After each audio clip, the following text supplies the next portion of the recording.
گھر میں خواتین اگر اپنی اپنی نماز محرم کے شانہ بشانہ ادا کریں، شانہ بشانہ تو نہ ادا کریں، ذرا پیچھے کھڑی ہو جائیں، صحیح ہے؟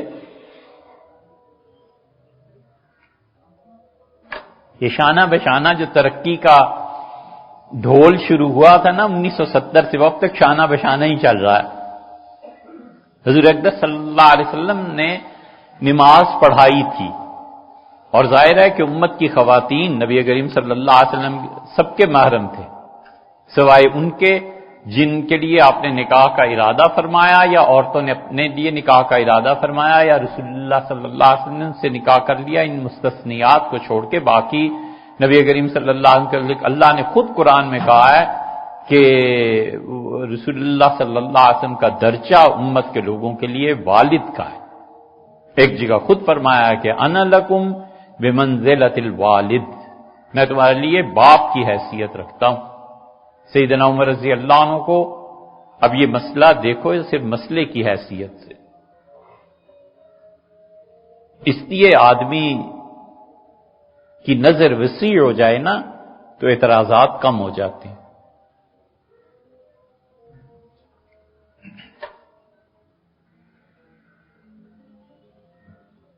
عربوں میں کھڑے ہو کے پیشاب کرنا یہ ان کی ایک عادت تھی۔ مدینہ منورہ میں خاص طور پہ یہودی اس پہ عمل کرتے تھے اور کہتے تھے اس مقصد کے لیے بیٹھنا تو عورتوں کی کیا ہے، مردوں کا کام نہیں ہے۔ یہ حضرت رسالت مآب صلی اللہ علیہ وسلم نے اس کو منع فرمایا۔ جب منع اس کو کیا تو یہودیوں نے مذاق اڑایا۔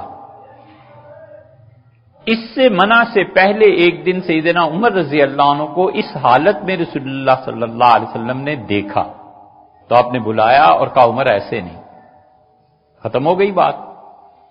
یہودیوں نے جب اس پہ اعتراض کیا کہ تم تو عورتوں کے جیسے کام کرتے ہو، اتنے نامرد ہو، تو اس کا سب سے اچھا جواب سیدنا عمر رضی اللہ عنہ نے دیا۔ انہوں نے کہا رسول اللہ صلی اللہ علیہ وسلم نے ہمیں ایسے ہی سکھایا ہے، اللہ کا شکر ہے تمہارا محتاج نہیں رہنے دیا تعلیم میں، انہوں نے اپنی طرف سے تعلیم دے دی ہے، تربیت فرما دی ہے، تمہارے محتاج تھوڑے ہی۔ یہ بات عام زندگی کی ہے، روز کئی مرتبہ پیش آنے والی ہے، لیکن اس کے باوجود یہ روایت سیدنا علی رضی اللہ عنہ تک نہیں پہنچی۔ اس لیے جو لوگ کہتے ہیں نا کہ فلاں صحابی رضی اللہ عنہ کا عمل فلاں حدیث کے خلاف اور فلاں نے یہ کہا اور فلاں نے، علم حاصل کرنا چاہیے۔ سیدنا علی رضی اللہ عنہ اپنے دور خلافت تک اس پہ قائم رہے، نہیں پہنچی ایک روایت۔ سیدنا عمر رضی اللہ عنہ تک نہیں پہنچی ایک روایت، اور وہ روایت کون سی ہے؟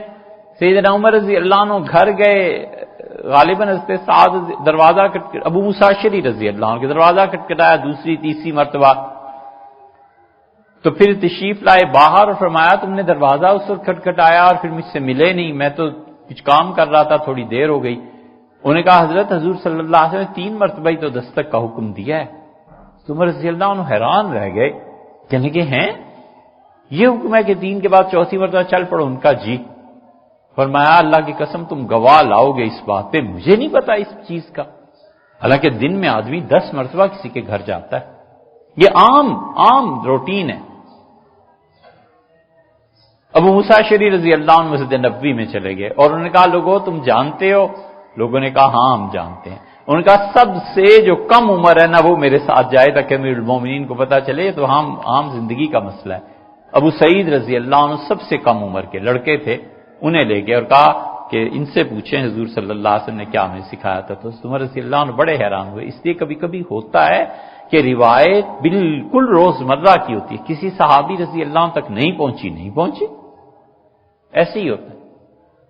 تو اس لیے جو یہ شانہ بشانہ حضور اقدس صلی اللہ علیہ وسلم کو کسی نے کہا ہمارے گھر میں نماز پڑھا دے، کس نے کہا تھا؟ اتبان بن مالک رضی اللہ عنہ نے کہا تھا کہ اللہ کے رسول میری نظر بہت کمزور ہو گئی ہے اور میں مسجد نہیں جا سکتا، تو آپ ہمارے گھر میں کسی بھی جگہ کھڑے ہو کے نماز پڑھا دیں، جس جگہ آپ کھڑے ہوں گے میں اس کو اپنا مصلی بنا لوں گا۔ تو رسول اللہ صلی اللہ علیہ وسلم نے ان کو نماز پڑھائی تھی۔ پھر ام سلیم نے بھی کہا تھا، تو ام سلیم جب کھڑی ہوئی ہیں شوہر کے ساتھ، تو رسول اللہ صلی اللہ علیہ وسلم فرمایا پہلے تمہارا شوہر ہے، پھر بچہ ہے، پھر عورتیں، پیچھے کیا رسول اللہ صلی اللہ علیہ وسلم۔ تو اس لیے عورتیں شانہ بشانہ نہیں کھڑی ہوں گی، اس سے نماز کے ٹوٹ جانے کا خطرہ ہے، اور پھر اس کے پیچھے جا کے۔ وجہ اس کی ایک یہ بھی ہے کہ بیوی جب پاس ساتھ کھڑی ہوگی تو شاید اس کا دل اللہ کی طرف اتنا نہ مضبوطی سے جھکے جیسے اس کے بغیر جھکتا، کوئی ایسا خیال آئے گا۔ وہ دور لگ گئے جب لوگوں کے خیالات اتنے پاکیزہ ہوتے تھے کہ مدتوں انہیں یہ باتیں نہیں یاد آتی تھی۔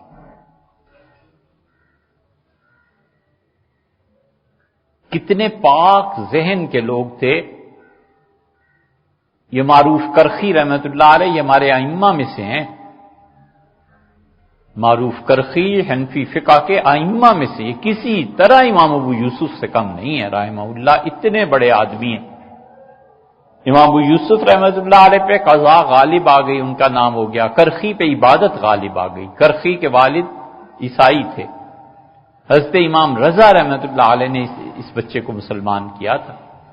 کرخی رحمت اللہ علیہ سے کسی نے فقی مفتی سمجھ کے عورتوں کا کوئی مسئلہ پوچھا تو ان کا مجھے نہیں معلوم، اس نے کہا حضرت آپ جیسا فقی آدمی اور یہ مسئلہ عورتوں کا روز مرہ کا مسئلہ آپ کو نہیں پتا؟ کہنے لگے اللہ کی قسم کھاؤں تو میری جوانی بھی گزری ہے اور اب بوڑھا ہو گیا ہوں، ساری عمر یہ تمہارے سامنے کی دیوار، بکری اور عورت میرے لیے تینوں برابر رہی ہیں۔ کہا کبھی ہمیں ایسے خیال ہی نہیں آیا، کبھی سوچا ہی نہیں اس میں۔ اتنے پاکیزہ ذہن کے لوگ۔ یہ لتا جو ہے نا، پتہ نہیں مر گئی زندہ ہے، خیر اس سے کیا لینا۔ لتا کے انٹرویوز آپ پڑھیں کبھی ہیں؟ ہاں لتا پہ فتویٰ لگ جائے گا۔ لتا نے دیکھو بات کتنے کمال کی حیرت یہ ہے، صحیح چیز کسی کی ملکیت نہیں ہے، اللہ جس پہ چاہے القاء کرے۔ لتا سے کہا گیا کہ آپ اتنا اچھا گاتی ہیں، آپ سے بہتر بھی کوئی گانے والا ہے؟ اس نے کہا آپ کیا بات کرتے ہیں، بہت سے لوگ مرد و عورت مجھ سے بہتر گانے والے۔ تو اس نے کہا کہ آپ اپنے تعلیم ان کا غلام بڑے حضرت سے حاصل کی تھی، حضرت غلام علی صاحب سے۔ اس نے کہا آپ غلام علی صاحب سے بڑھ نہیں گئی اپنے استادوں سے؟ تو اس نے کہا کہ آواز کا اچھا ہونا اور بات ہے، میری آواز بلا شبہ لوگوں سے اچھی ہے، میں گاتی ہوں، لیکن جس مقام اور درجے پہ بڑے حضرت تھے نا اس تک تو میں تصور بھی نہیں کر سکتی۔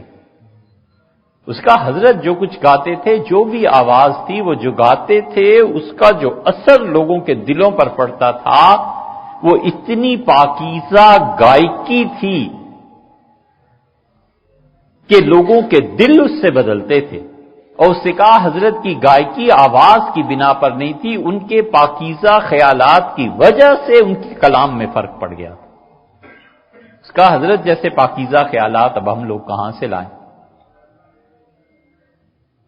اتنی گہری بات اس نے کی۔ اس نے کہا حضرت کی آواز کو چھوڑو، میرے استاد جو تھے ان کے خیالات اتنے پاکیزہ تھے کہ جو زبان سے کہتے تھے محفل لوٹ پوٹ ہو جاتی تھی، وجہ اس کی یہ تھی کہ خیالات اتنے پاکیزہ تھے۔ یہ فتویٰ تو لگنا ہی ہے۔ روشن آرا بیگم شاید پہلے بھی سنایا تھا۔ اچھا یہیں تک رہیے گا کہ کا نام نہیں لینا۔ اچھا چلیے نہیں لیتا جی، اس کا نام دے۔ روشن آرا بیگم جتنی دنیا میں بدصورتی کی شرائط آپ متعین کریں نا سب پہ پورا اترتی تھی ماشاءاللہ، سب پہ۔ لیکن جس کا نام لینے سے منع کیا گیا ہے اس سے کسی نے کہا کہ آپ کیا کہتی ہیں، اتنا اچھا آپ گاتی ہیں، آپ سے بہتر کوئی؟ تو اس نے کہا کہ اگر وہ کہہ دے نا میں ان کی شاگردنی ہوں تو میرے لیے دنیا کی سب سے بڑی سند یہی ہے۔ اس نے کہا ان کا جو کمال تھا وہ انہی کا حصہ تھا۔ تو اس لیے آدمی کے خیالات جو ہیں نا یہ اس کی شخصیت پہ اثر انداز ہوتے ہیں۔ اتنے پاکیزہ لوگ تھے کہ عبد الملک، عمر بن عبدالعزیز رحمۃ اللہ علیہ کے دوسرا بھائی، یہ عبد الملک مروان کا بیٹا اور پوری خلافت اس کے زیر نگین اور لاکھوں اور کروڑوں مربع میل زمین کا مالک، ہندوستان تک اس کی سلطنت، بغداد میں کنٹرول، سب کچھ، اور کسی قرآن پاک کی تلاوت کر رہا تھا اور رکا اور اپنے دوستوں سے کہنے لگا کہ اگر اللہ نے لوط علیہ السلام کی قوم کا تذکرہ نہ کیا ہوتا تو میں زندگی بھر سوچ ہی نہیں سکتا تھا کہ دنیا میں یہ بے حیائی بھی ہوتی ہے۔ یہ اس شخص کے خیالات ہیں جو اپنے زمانے کا ظالم بھی گنا گیا ہے، لیکن دوسری طرف یہ حال۔ تو اس لیے بھی حنفی فقہا عورتوں کے ساتھ نماز کو منع کرتے ہیں کہ آدمی کی توجہ اللہ میں فرق آئے گا۔ نماز پوری طرح اللہ کی طرف متوجہ ہو جانے کا نام۔